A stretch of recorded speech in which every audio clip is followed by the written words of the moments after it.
Te invito a que mires a la persona que tienes al lado y dale una sonrisa. Eso es lo mejor que uno puede hacer para quitar el hielo, aunque en algunas ocasiones es como medio raro, ¿no? Que alguien lo mire y que le sonría, es como, ¿y usted por qué me sonríe? Si las cosas no deberían ser de esa manera, yo no lo conozco, pero aquí estamos en familia, amén. ¿Cuántos sabemos que estamos entre familia? Vamos a dar comienzo a esta oportunidad. ¿Cuántos se gozaron en la alabanza? Yo también me gocé en la alabanza, fue algo increíble. No fue porque yo la ministré, pero yo me gocé mucho. Y vamos a entrar en materia de una vez, ¿les parece, mis amados? Nosotros hemos venido, o yo he venido tocando una serie que en lo personal ha ministrado muchísimo mi vida. Y en esa serie hemos tocado temas que van con los principios de lo que es el evangelio, el principio del reino, lo que realmente empezó Cristo a enseñar al principio. Todos sabemos que a medida que va pasando el tiempo, muchas cosas van cambiando, mucho del conocimiento que tenemos o que veníamos experimentando va adquiriendo cosas que en el camino no sabemos si son reales o no. Entonces hemos visto, por ejemplo, casos, el pastor nos ha explicado muchas veces que hay tradiciones en las familias que uno no sabe de dónde vienen, porque mi abuelito, mi tatarabuelito y mi tataratatarabuelo lo empezó a hacer y de ahí para allá todo se empezó a hacer. Y cuando uno hace esos estudios para atrás, uno se da cuenta de que la razón por la cual se hacía esta tradición era algo ridículo. El pastor ponía un ejemplo de que una vez estaba una señora cocinando con su hija y entonces estaban preparando, creo que era un pescado, y al pescado siempre le cortaban la cabeza y le cortaban la cola. Y entonces la hija le preguntó a la mamá: y mamá, ¿por qué le tenemos que cortar la cabeza y la cola al pescado? Y la mamá le respondió: pues porque así se ha preparado siempre. Esa fue la receta que me enseñó mi mamá. Y entonces empezó la niña como, pero ¿y por qué empezó? ¿Por qué empezó? Entonces le preguntó a la abuela y la abuela: no, mi mamá me la enseñó así, porque su mamá me enseñó así. Y ella empezó a hacer un estudio de todo eso para tratar de investigar qué era lo que pasaba, y descubrió que la razón por la cual la niña, o la mamá, cocinaba el pescado de la manera que lo hacía, cortándole la cabeza y cortándole la cola, es porque en el tiempo que ellos empezaron a hacer, en el lugar donde ponían el pescado para asar no le cabía completo y lo cortaban. Y esa era la razón por la cual se hacía eso. Y en la iglesia, aunque gracioso, pasa algo muy similar. Muchas veces nos vienen enseñando algo que creemos y quedamos por seguro de que es la doctrina de Dios. Pero cuando hacemos un estudio profundo, un poquito más detallado, nos damos cuenta de que muchas de esas doctrinas que nos enseñaron en la iglesia no son bíblicas y en ningún momento llegaron. Por ejemplo, hay iglesias donde a las damas no se les permite utilizar pantalones. Y entonces tú le preguntas a una persona y dice: ¿y por qué no puedes hacerlo? Y yo: porque en la Biblia lo dice. Y porque mi pastor me lo enseñó así, y el pastor de mi pastor se lo enseñó así. Y uno dice, y uno mira en la Biblia y dice: en la Biblia nunca dice nada de eso. Porque en la Biblia siempre utilizaban batas, tanto hombres como mujeres. Entonces uno dice: hay cosas del evangelio que no pertenecen al evangelio. Uy, esa frase está como para que alguien la tuitee. Dile a la persona que tienes al lado y dile: hay cosas del evangelio que no hacen parte del evangelio. Uy, esa debía haber sido el título de esta predicación, porque está pero excelente. Pero el tema que vamos a tratar hoy, mira a la persona que tienes al lado nuevamente y dile: el gran dilema. Y vamos a estudiar algunas cosas de lo que le enseñaba en los primeros años de la iglesia. Todos los apóstoles, lo que le enseñaron a la gente, a la iglesia, el gran dilema. Y esto tiene que ver mucho con lo que tocamos o que yo prediqué hace 15 días con respecto a lo de la santidad, y viene un lineamiento por allí. Así que te invito a que abramos nuestras Biblias o nuestro iPad o nuestro iPhone o Android, lo que tú quieras, y vea un libro y vamos a arrancar con este verso. Levíticos, capítulo 10, y vamos a leer del verso 1 al verso 2. Va a ser un poco extraña este primer verso para hablar y entender lo que Dios nos quiere decir, pero a medida que desarrollemos el tema, lo vamos a ir a ver.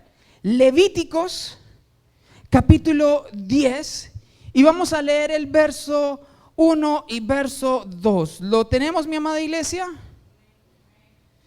Dice la palabra del Señor de la siguiente manera: Nadab y Abiú, hijos de Aarón, tomaron cada uno un incensario y pusieron en ellos fuego, sobre el cual pusieron incienso, y ofrecieron delante de Jehová fuego extraño, que él nunca les mandó. Verso 2: y salió fuego de delante de Jehová y los quemó, y murieron delante de Jehová. Te invito a que cierres un instante tus ojitos, amada iglesia, y vamos a orar. Padre, hoy te doy gracias, Señor, por este privilegio que nos das, Señor, de estar acá como tus hijos, Señor, preparándonos para escuchar tu voz, Dios. Padre, hoy te pido que tú seas poniendo tu mano en nuestras vidas, Dios, que no sea yo el que hable, Dios mío, y no sean mis hermanos simplemente los que escuchan, Dios, que seamos todos nosotros prestos a oír tu voz. Espíritu Santo, toma el control de nuestras vidas, quita toda distracción, Señor, y que tu palabra sea viva y eficaz en nuestras vidas y en nuestros corazones. En el nombre de Cristo Jesús, amén y amén. Bueno, arrancamos con una historia donde veíamos que dos personajes de nombres extraños decidieron darle una ofrenda a Dios. Pusieron fuego, y dice la palabra de Dios que pusieron fuego extraño, el cual Dios nunca les mandó que lo hicieran, y fuego salió y los quemó y los mató. Ahora, en la historia de la iglesia se ha caracterizado por resaltar ciertos matices del evangelio. Hace muchos años atrás, el matiz principal que se le daba a la iglesia era la enseñanza que resaltaba la ira de Dios y el pecado del hombre. Entonces, desde el principio de la historia de la iglesia se empezó a enseñar que Dios era un Dios de ira y que el hombre era un hombre como pecador. ¿Y cuántos dicen amén? Amén. Pero la iglesia desafortunadamente no reaccionó muy bien a esas enseñanzas y salió otro estilo de enseñanza como para bajarle un poco al tono, porque la iglesia como que no le gustaba mucho escuchar de un Dios de ira. No le gustaba mucho escuchar un Dios de fuego consumidor. Entonces empezó a levantarse una otra tendencia doctrinal que se enfoca solamente en el amor de Dios y en la misericordia de Dios. Y en este tipo de matiz, los pastores empezaron a enseñarle a sus hijos y a sus ovejas que no era tan necesario leer el Antiguo Testamento, porque el Antiguo Testamento estaba lleno de cosas que no se entendían, llenos de apariencias o manifestaciones de Dios un poco violentas, y a nadie le gusta lidiar con eso. Entonces los pastores decían: mira, lea el Evangelio, lea, y siempre nos han dicho, ¿quiere arrancar a leer la Biblia? Arranque por Juan, porque es el más fácil, y después devuélvase a Mateo, Marcos, Lucas, y después todas las epístolas, y cuando termine, antes de llegar a Apocalipsis, váyase para Génesis. Y nos lo enseñaron de esa manera, y yo no estoy diciendo que sea mala, porque obviamente uno necesita tener cierto entendimiento como para entender ciertas cosas. Es como a un niño pequeñito, tú no le vas a empezar a enseñar cálculo avanzado. Es más, yo creo que si alguien nos enseña cálculo a nosotros, grave. Entonces necesitamos ir aprendiendo a la medida que vamos creciendo. Pero la iglesia empezó a sustituir a ese Dios de fuego consumidor por un Dios de amor, un Dios que cobijaba a todo el mundo y que no hacía excepción de personas y que te amaba y que te ayuda y que te guarda. Pero empezaron a hacer un poco al lado esta otra manifestación de la santidad de Dios. Porque cuando nosotros vemos en la Biblia ocasiones donde Dios de un momento a otro determina en su santa sabiduría ejercer juicio y erradicar al planeta Tierra prácticamente, vemos como que fuese un problema de Dios. Y hay muchos hijos de Dios que en este momento creen que todo el Antiguo Testamento era solo para los de esa época, y que el Dios de justicia, el Dios santo, el Dios de fuego consumidor es del Antiguo Testamento, y nosotros estamos en una mejor versión del Evangelio. Lo que no entienden esas personas, y que yo sé que ustedes sí entienden, y es lo que hoy vamos a hablar, es que cada interacción que aparece en la Biblia hay una reacción entre la humanidad y la santidad. Eso es lo que pasa cuando alguien impuro se acerca a algo puro. Una analogía para que ustedes me entiendan. ¿Cuántos han visto el sol en el cielo? ¿Alguien lo ha visto, no es cierto? Grande, ok. ¿Qué tan rico es, por ejemplo, cuando está el solecito y que ya estamos en los últimos días en que ya empieza, ya el sol lo vemos, pero como que no funciona porque no calienta, pero uno lo ve. ¿Qué pasa cuando tú te expones mucho tiempo al sol? Te empiezas ¿a qué? A quemar. Tu piel se empieza a resentir. Pero dígame, ¿el sol es malo? No, el sol no es malo. Antes es muy bueno para nosotros. Yo me acuerdo, y no sé si esto es mito o no, hay que investigarlo, pero siempre a los niños pequeños, a los bebecitos dicen que hay que ponerlos al sol, que para que la bilirrubina, algo así, que le suba la bilirrubina, y ahí es donde entendimos la canción de Juan Luis Guerra. Y entonces, el sol es bueno en una medida, pero si tú te excedes, te empieza ¿a qué? A quemar. ¿Por qué te empieza a quemar? Porque el sol es malo y está diciendo, yo voy a quemar a Tato porque Tato está así y por eso lo voy a dejar bien morenito. No, el sol sencillamente está expulsando de sí su radiación, lo que él es. Y la proximidad de los objetos hacia el centro hace que la interacción cambie. Lo mismo pasa con Dios, y Él nos quiso enseñar esa relación desde el principio de la creación, donde Dios decía, yo soy tan santo, tan bueno, que si tú te acercas y estás impuro, ¿qué pasa? Mueres inmediatamente. En esta ocasión, como leíamos al principio, vemos dos individuos que decidieron acercarse a, diga conmigo, dar una ofrenda. ¿Qué de malo tiene eso? Uno dice no tiene nada de malo, pero me impacta porque Dios dice allí que ellos pusieron un fuego extraño que Dios nunca les había mandado. Cuando vemos esta manifestación de decir, es que Dios le entregó, ellos le entregaron a Dios una ofrenda y Dios no le agradó y los mató. Lo primero que piensa un cristiano normal, desafortunadamente, es Dios es malo, porque esta persona le aceptó una ofrenda, le envió una ofrenda, y este ser supremo decidió decir no. Y entonces vemos a un Dios malo. Muchos llegan a las iglesias con la pregunta, pastor, ¿por qué a Caín no le aceptaron la ofrenda? ¿Qué diferencia había entre la ofrenda de Abel y la ofrenda de Caín?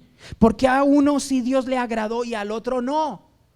Y empezamos a tener un estudio sobre esas cosas, y la gente en común empieza a decir, esas interacciones no son las interacciones de un Dios santo con un pueblo pecador, son las interacciones de un Dios iracundo contra un pueblo que está sufriendo.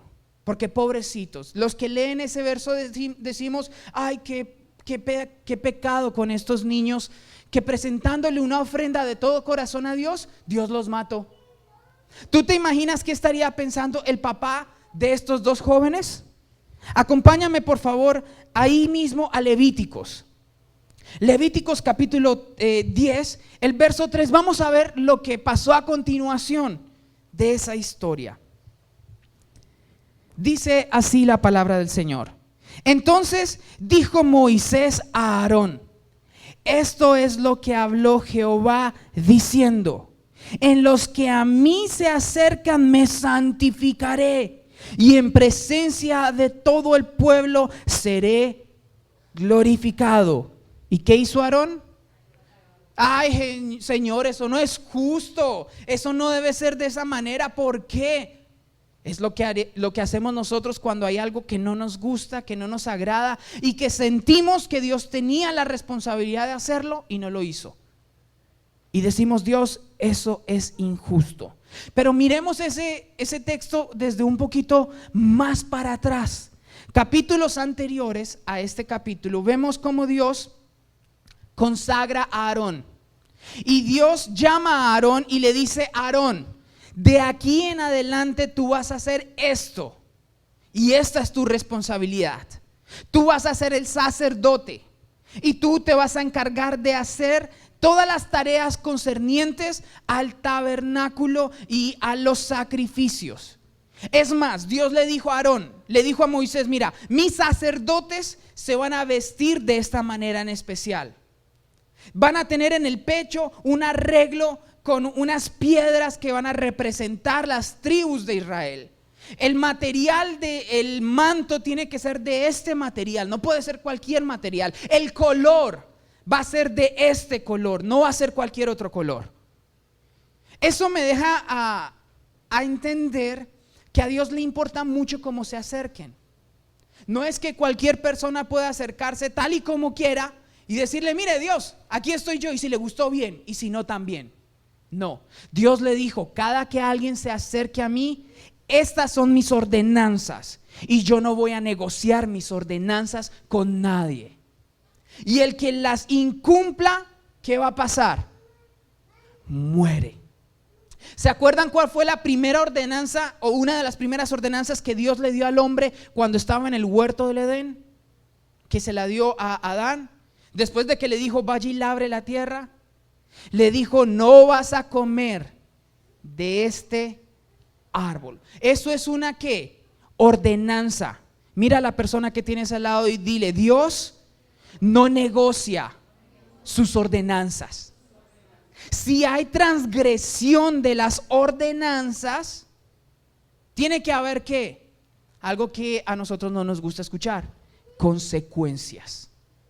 Todas las personas que leen este capítulo al principio dicen: Dios es malo porque mató a 2 personas que querían agradarle. Pero lo que no se dan cuenta es que Dios dijo: yo soy santo, soy diferente, soy como el sol. Y si tú te quieres acercar, tienes que hacerlo de esta manera, porque si no, el perjudicado ¿quién es? ¿De quién fue la culpa de que murieran estas 2 personas? ¿De Dios o de ellos? De ellos mismos, porque ellos fueron los que decidieron presentarse a Dios de esa manera. ¿Quieren leer otra ocasión donde vemos esta relación un poco brusca de Dios y que muchos la utilizan para decir: es que por eso yo no me gusta leer al Dios del Antiguo Testamento? Acompáñame por favor a Primera de Samuel. Primera de Samuel capítulo 6, y vamos a leer el verso 6 y 7.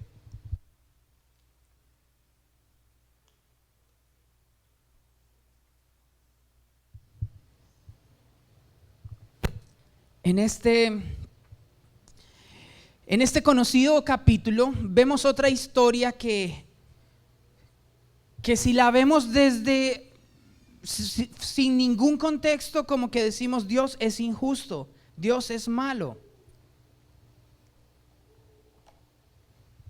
Dice la palabra del Señor: cuando llegaron a la era de Nacón, Usa extendió su mano al arca de Dios, y diga conmigo, y la sostuvo, porque los bueyes tropezaban.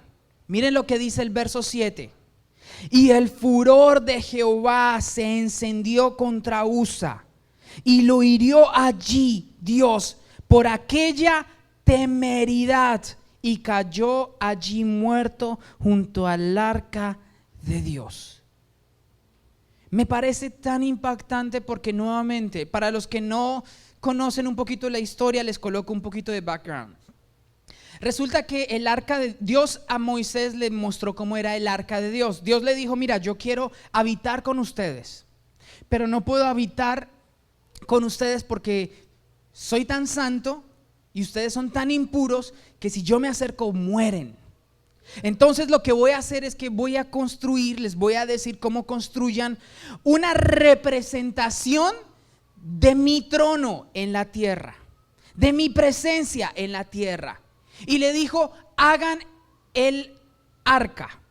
Y entonces, no sé si ustedes han visto en las películas, de pronto creo que hay una película de Indiana Jones que hablan del arca y muestran la imagen que es un cofre de oro con unos palos al lado y con dos querubines que se tocan las alas, ¿ok?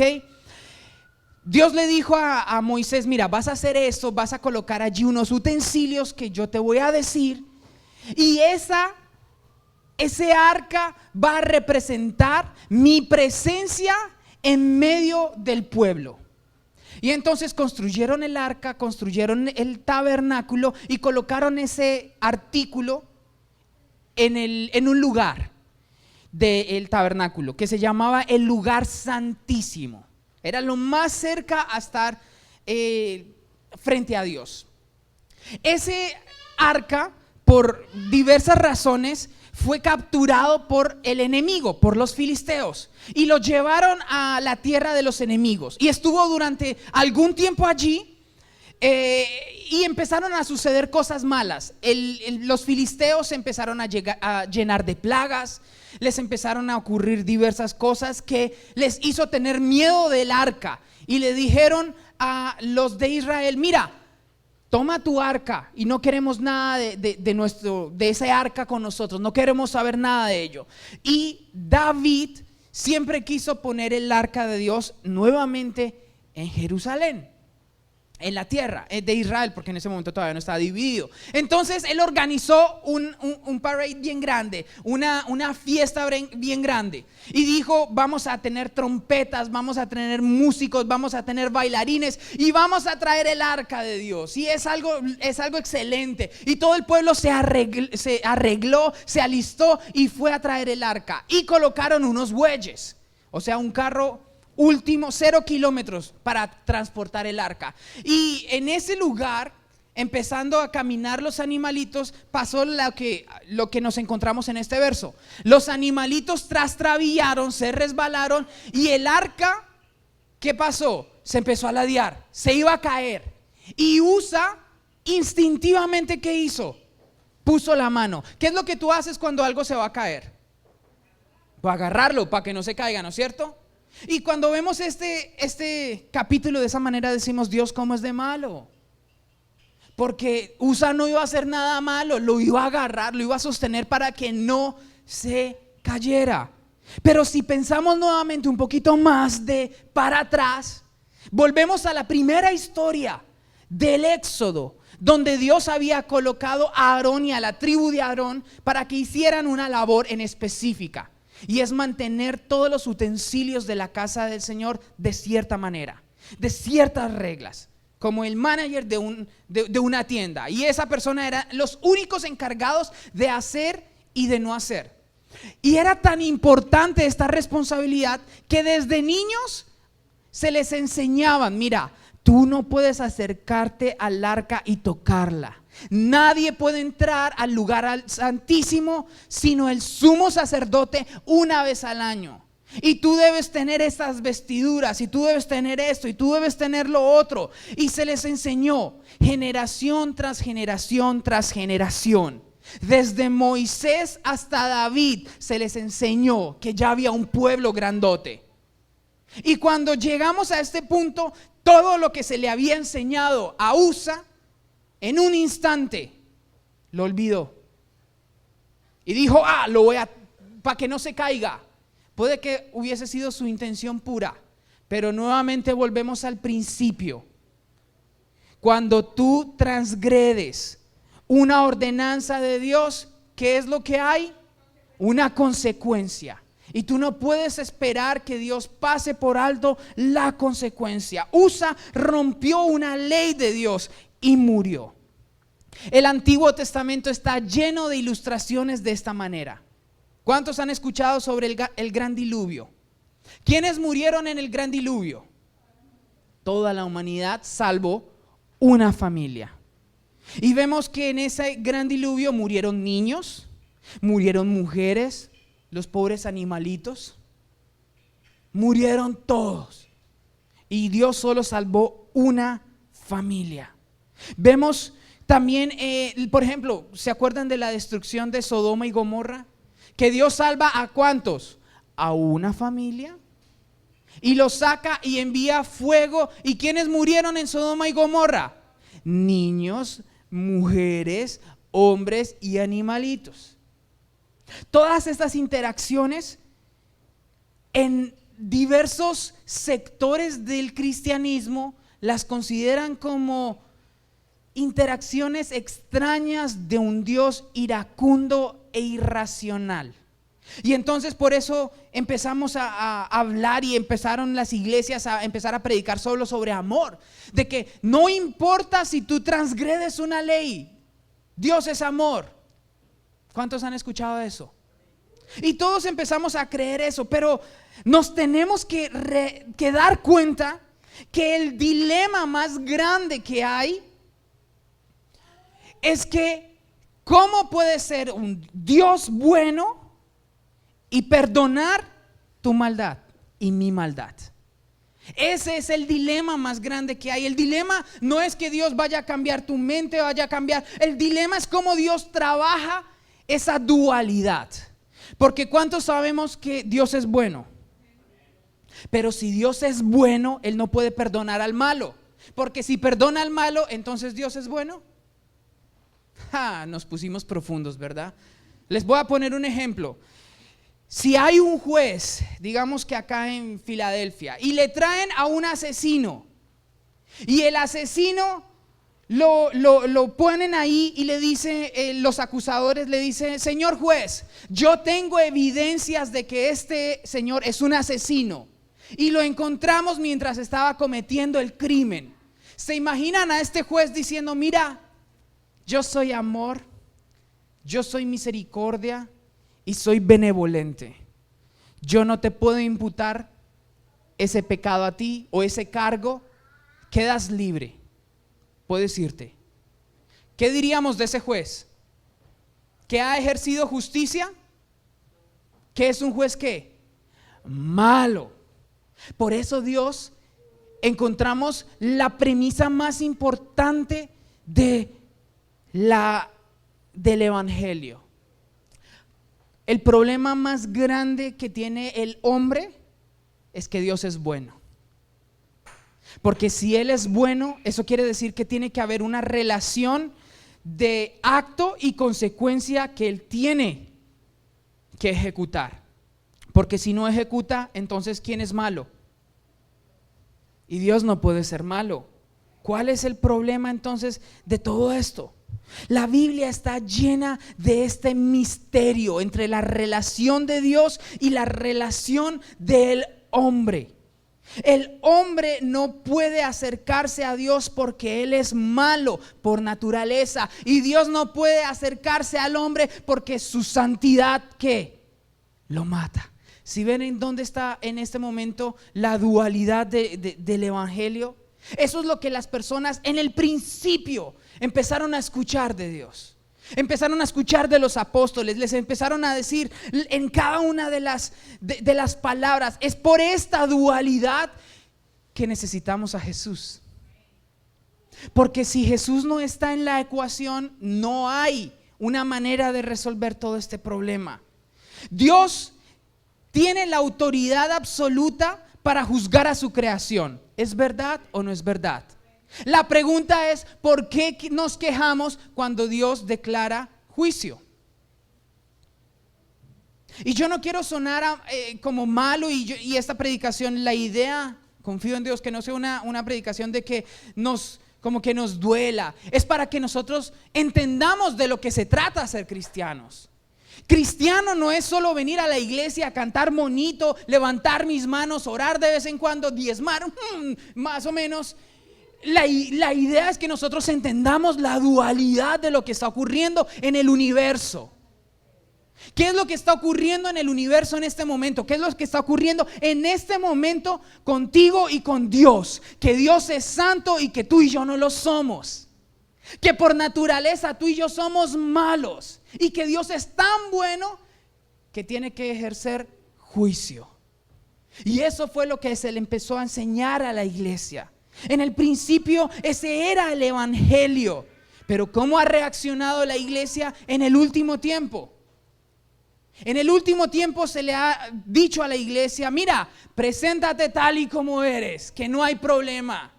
Ven a la iglesia así, con tus defectos, con tus errores, con como quieras, no importa. Dios te ama, Dios te puede ayudar, Dios te puede cambiar, Dios te puede esto, Dios te puede lo otro.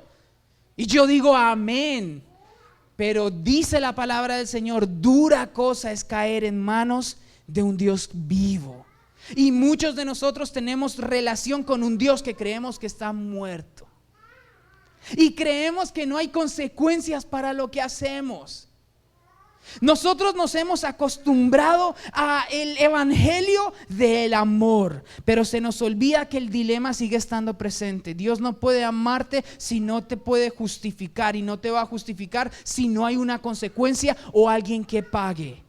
Pero todos nosotros nos sentamos aquí en la iglesia y decimos: Dios tiene que hacerlo. Y en el Antiguo Testamento es más claro. El Antiguo Testamento es un poco denso por todas las historias que hay y la representación. Muchas de las cosas que nosotros vivimos en el hoy las podemos ver representadas en historias que se dicen en el Antiguo Testamento. Por eso es importante. Desde el principio la gente entendía que es necesario temer a Jehová. Ahí es por lo que dice el principio de la sabiduría, es el que temor a Jehová. Y muchos pastores con buena intención nos han dicho: mira, no es un temor de miedo, es un temor de respeto, es un temor de ay, yo respeto a mi esposa, entonces yo no voy a ser infiel. Y en cierta manera sí, uno teme y respeta, pero el temor de Jehová es temor de Jehová. Es el temor del sacerdote. Vengan y los traslado a esa época. Una vez al año se hacía una fiesta donde se tenían que sacrificar 2 corderitos. Un corderito lo iban a matar y otro corderito lo iban a llevar al desierto para que se perdiera. ¿Qué tiene que ver esto? Que una vez al año ese corderito iba a absorber todo el pecado del pueblo. Como ¿cuántos han visto? ¿Cuántos lavan la loza? ¿Cuántos han visto las esponjas esas que recogen el agua? ¿No es cierto? Que ustedes ponen, hay un poco de agua y ustedes ponen esa esponja. ¿Y qué hace esa esponja?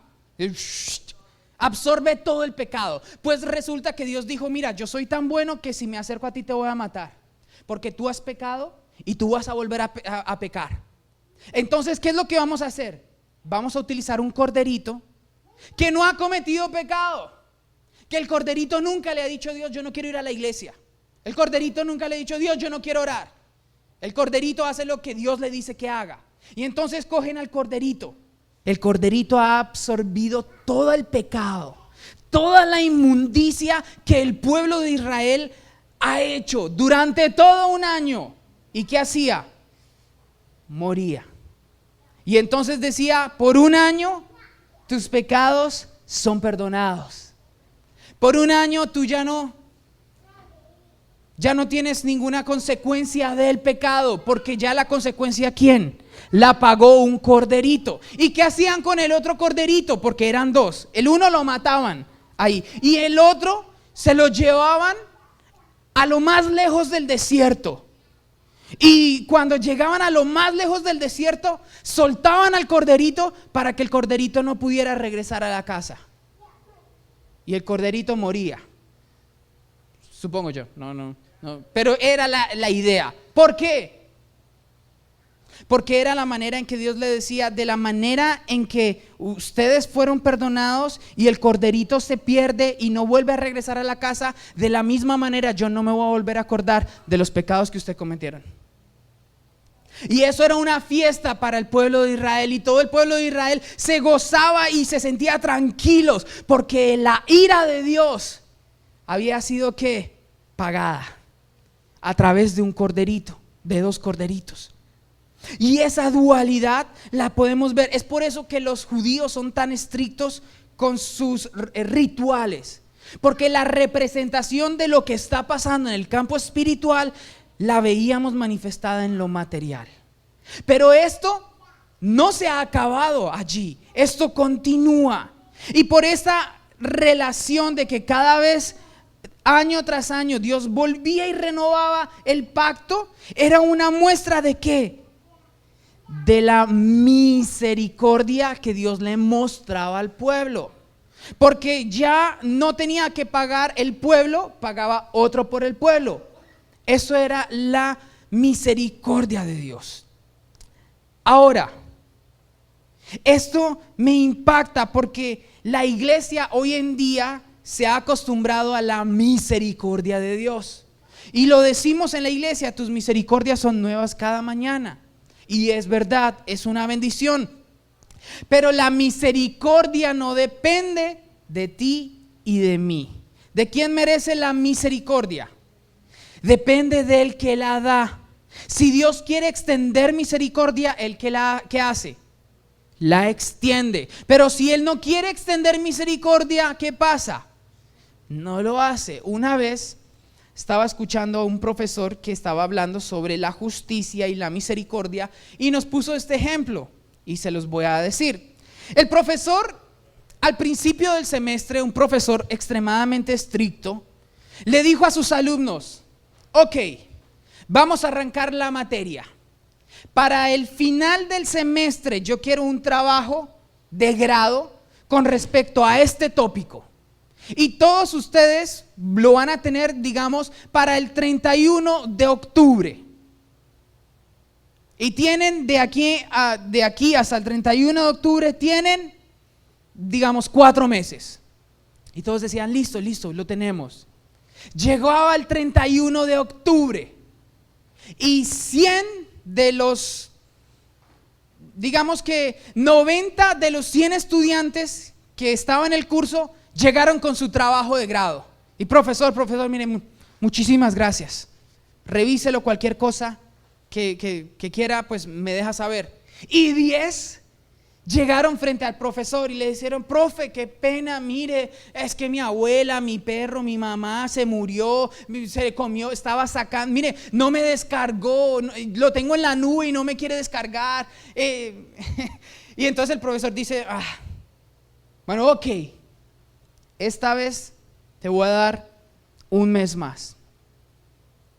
Entonces llegó el siguiente mes, digamos 31 de noviembre, si es que tiene 31, no sé, o 30 de noviembre. Llegó el 30 de noviembre y de los 10 que faltaban, 5 presentaron el trabajo y 5 no. Y entonces él puso: ¿qué pasó? No, qué pena, mire, es que mi otra abuela pasó y mi otro primo. Ok, está bien, voy a extenderles una semana más porque ya para diciembre yo estoy de vacaciones. Entonces él extendió una semana más y para esa semana más, de los 5 que faltaban, solo 3 completaron el test y se lo entregaron. Y los otros 2, ya era la tercera vez que se les perdonaba. Le dijo el profesor: Mauricio, ¿dónde está su trabajo? Ay, profe, todo bien, que yo se lo voy a entregar el próximo mes. O sea, suave, no hay afán. Porque ya para ese entonces el respeto y el miedo por la fecha límite que pasó se perdió. Y entonces Mauricio: ay, profe, no se preocupe, yo se lo paso mire, para el próximo semestre se lo doy en la primera semana. Y el jefe, el profesor dijo: no, Mauricio, F, reprobado. Y el otro personaje, Clara Isis, F, reprobada. Y alguien de atrás gritó: eso es injusto. A los otros le dio otra oportunidad y a ellos no. Y el profesor dijo, ¿sabes que sí? Tiene razón, eso es injusto. Todos los que no me entregaron para el 31 de octubre, como inicialmente yo había dicho, F, reprobados. Entonces, ¡oh! Y se convirtió en el profesor más malo de toda la universidad. La pregunta que yo tengo para ti hoy es, ¿ese profesor hizo algo malo? ¿Qué hizo? Hizo lo correcto. Lo que pasa es que lo correcto no nos gusta, porque estamos acostumbrados al Dios que perdona, al Dios que es, diga conmigo, tardo para la ira. Nos encanta eso, nos encanta de un Dios tardo para la ira. Mira, a mí me duele tanto saber que hoy en día en las iglesias hay personas que no les importa si pecan o no pecan. Y dicen, ay, Dios me perdona. Dios ha cubierto mi pecado, entonces no hay problema si yo me revuelco entre los cerdos, porque Dios me ha lavado. Y a Dios no le interesa porque Él ha mirado por encima y ya no ve mis pecados. Aténganse y no corran. No puedo decir que lo dice la palabra, pero tú y yo tenemos que entender lo que dice la palabra del Señor. Acompáñame por favor a Éxodo 33. Vamos a leer el verso 18 y el verso 19. Y termino con esto. Éxodo capítulo 33, verso 18 y 19. Y vamos también, el siguiente verso va a ser Romanos 9, del 15 al 16. Mira lo que dice la palabra del Señor.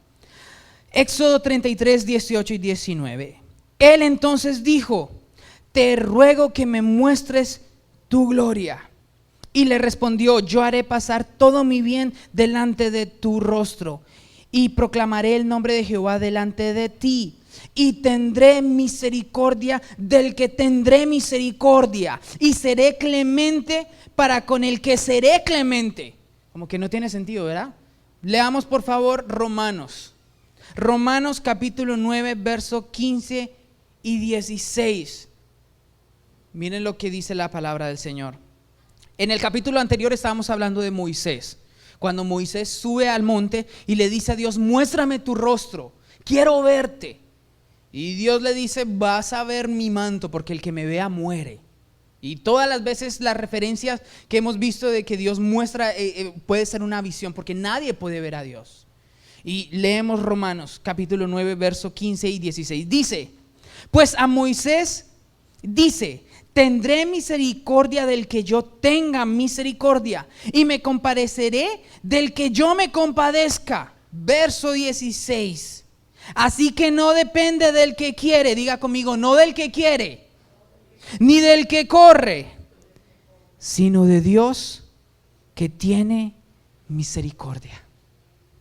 Así que la misericordia no depende de que tú y yo le hagamos caritas a Dios y ay Señor, ayúdame Padre. Como cuando los niños vienen a sus mamás y le empiezan a decir: ay mami, un chocolate más, déjame ver este programa, ay mami, ¿me prestas tu celular? Y hacen caritas, ¿verdad? ¿De quién depende el decir está bien, yo te lo doy un ratico más? ¿Del niño? No, depende de la mamá y depende del papá.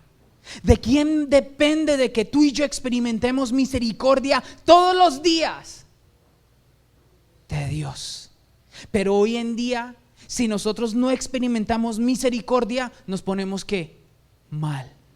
Es como aquel que se pone de mal genio con el que va uno a pedirle un favor. Me haces un favor, venga, présteme esto. Y la persona le dice: no se lo presto. ¿Y por qué no me presta? Porque no quiero. Mire, y uno se pone de mal genio porque no me lo presta, y uno empieza a airarse porque esa persona no se lo prestó. Esa persona tenía la responsabilidad. Te voy a decir una verdad que es fea, que a nadie le gusta decir, pero es para que tú se le digas a la persona que tienes al lado y dile: Dios, mírala y dile, para que no sea yo el que me eche la culpa, dile: Dios no te debe nada. Y esa es la verdad más increíble que tú y yo podemos aferrarnos. Dios no te debe nada. Dios no debe darte misericordia, Dios no debe darte amor, Dios no debe darte ayuda, Dios no debe dar nada, porque la misericordia depende del que Dios quiera darle misericordia. La segunda parte de la verdad: si tú estás en este lugar hoy, es porque Dios te ha dado misericordia. Y eso es suficiente para que tú y yo digamos: Dios, gracias, porque en el dilema más grande del universo, Dios te ha visto a ti y te ha dado misericordia. Nunca lleguemos ante la presencia de Dios a demandar. Yo no estoy diciendo que nosotros clamemos por fe. Mira, yo, como decía David, cuando David cometió un pecado, su hijo estaba a punto de morir, David se puso en un ayuno y clamaba y oraba y le decía a Dios: sánalo, sánalo, sánalo. Pero si no se sana, ¿qué pasa? ¿Dios es malo? No. No lleguemos ante Dios a declarar, a pedir, creyendo que estamos obligando a Dios. Lleguemos como ¿se acuerdan esa parábola donde una mujer se acerca a Dios, a Jesús, y le dice: maestro, dame esto? Y Jesús le dice: yo no le puedo dar comida a los perros, yo no le puedo dar misericordia a cualquiera. Y esta persona no se puso de mal genio: este me está tratando como un perro. No, ella dijo: pero maestro, aún los perros comen de las migajas que caen de la mesa de sus señores. Y Dios, ¿qué dijo? Jesús, ¿qué dijo? Wow, esta mujer ha entendido. No lleguemos ante la presencia de Dios diciendo: Señor, tú tienes que hacer esto, tú tienes que hacer milagro, tú tienes que cambiar mi situación, tú tienes que hacer no, nada. Dios no tiene que hacer nada. Acércate ante la presencia de Dios y dile: Señor, gracias. Ahí sí, como decía Pablo, como le dijo Dios a Pablo: bástate mi gracia, bástate la gracia que Dios te ha dado. Y eso es más que suficiente. Iglesia, cierra tus ojos un instante y vamos a orar. Gracias al Señor por esta conmemoración tan importante en la vida del creyente. Hermanos y amigos, el dilema de hoy yo lo puedo resumir en dos palabras: Dios es amor, pero también es fuego consumidor. Entendamos eso y entendamos qué importante es seguir sus ordenanzas. Hay dos ejemplos en la Biblia que siempre me ha gustado observar en mi vida también personal: Moisés y David. Dios le dijo a Moisés: toca la roca, y Moisés la golpeó. No vio la tierra prometida, solamente, no llegó, la vio de lejos. Y se la mostró: mírala, pero tú no vas a llegar. Y Moisés era un hombre de Dios, muy de Dios. Hermanos, David fue el otro, conforme al corazón de Dios. Y el régimen de consecuencia fue bien activo. Lo que leen la historia de David o lo que la han leído se darán cuenta que Dios es bueno, pero también consume cuando le fallamos. Una buena muestra para seguir cumpliendo con las ordenanzas. Que el Señor nos bendiga, y quiero saludar a los hermanos y amigos que han venido acá hoy por primera vez. Que Dios les bendiga y que se vayan en paz con el Señor, listo para venir el próximo domingo. Y a ustedes quienes están en sintonía a través de las redes, le digo lo mismo: hagan de esto una costumbre. Feliz y bendecido domingo. Estemos en pie, hermanos, para que despidamos este servicio y vengamos o nos vayamos con el mismo deseo de regresar el próximo domingo. Padre, gracias, Señor, por este día hermoso. Bendice a cada uno de los hermanos y amigos presentes y a cada uno de los hermanos y amigos en sintonía con nosotros a través de las redes. Señor, te pedimos que este servicio sea de paz, de bendición enorme para cada uno, y que tú hagas resplandecer tu rostro en cada uno de quienes nos escuchan y de los presentes. En el nombre de Jesús, lleva en paz a cada uno a sus hogares, en la bendición del Padre, del Hijo y del Espíritu Santo. Amén. Que Dios les bendiga, hermano.